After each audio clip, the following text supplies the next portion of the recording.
Hi friends, welcome back.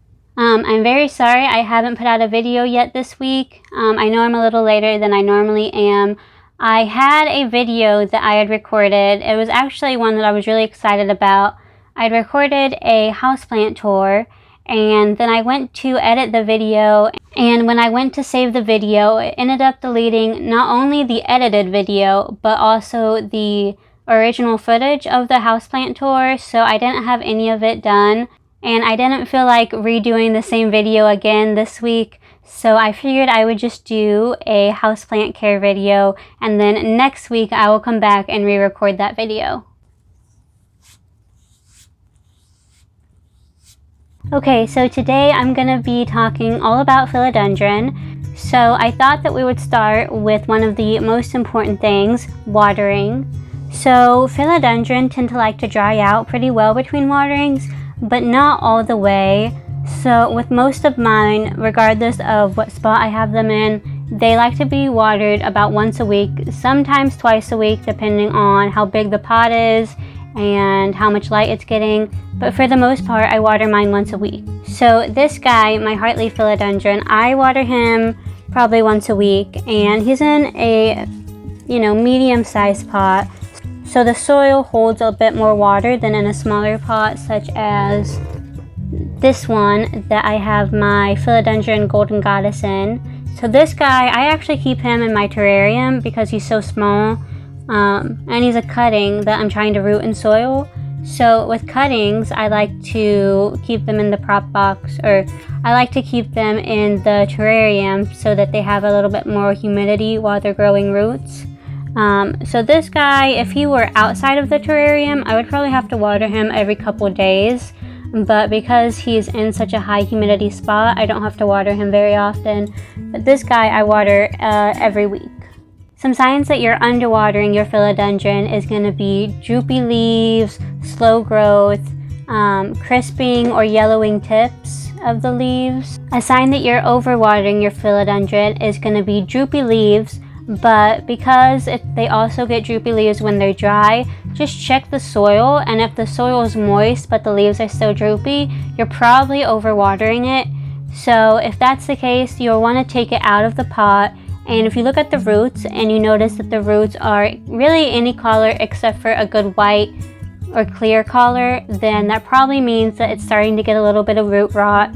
And if you're worried you're overwatering it, I would change out the soil, make sure it's in a pot with a drainage hole, and keep it in a brighter light situation. So moving into lighting, most philodendron prefer bright and direct light, which really just means that maybe you have it in front of a window and the light's filtered a little bit by the window, or you have it under a grow light but it's not sitting like directly under the grow light, because they can get some burnt leaves if they're in too bright of light. With any kind of variegated variety of philodendron, such as this Philodendron Brazil, they're going to want a little bit more light than something like the Philodendron SP Silver. And my Philodendron Brazil I keep under my grow light, whereas this philodendron, the SP Silver, you can notice it has some burn spots from where I had it too close to the light. So I've recently actually moved this one away from my window because the leaves are a little bit more fragile, and so it likes to get a little bit more still bright and direct light, but not any direct light, whereas my Brazil can handle a bit of direct sunlight. Okay, so let's talk about soil. Philodendron are tropical plants, and they are also epiphytic, which means that they grow on trees and they mostly absorb nutrients from the tree itself. So what that means is that they don't like to be sitting in a lot of water. They like a lot of really good, well-draining soil. So for example, I would put a lot of orchid bark and a lot of perlite into their soil, just because you want it to dry out pretty quickly so that you don't have to worry about root rot. As far as the pot you put your philodendron in, it really doesn't matter too much as long as you're making sure that you're watering it the right amount for that type of pot. So for example, this philodendron that I have in a nursery pot, I don't have to water it quite as often as I would, say, my Philodendron Plomonii that is in a little terracotta pot. I've put some of them in clay pots, some of them in plastic, and it really doesn't make a difference. Just make sure that you are watering it enough for that type of pot. As far as fertilizing goes, I don't really use commercial fertilizers on my plants. I use a lot of worm castings and just reuse coffee grounds, and I mix them in with the soil, and that works really well for mine. I don't do it as often as I probably should, but I would recommend you do that maybe every couple weeks during the growing season, and then maybe once a month during the winter and when the plants aren't growing. For humidity, philodendron, again, are tropical plants, so they love humidity. I find that most of them can do okay in lower humidity settings. They just might not grow quite as quick, but if you can give your philodendron high humidity, I definitely recommend it.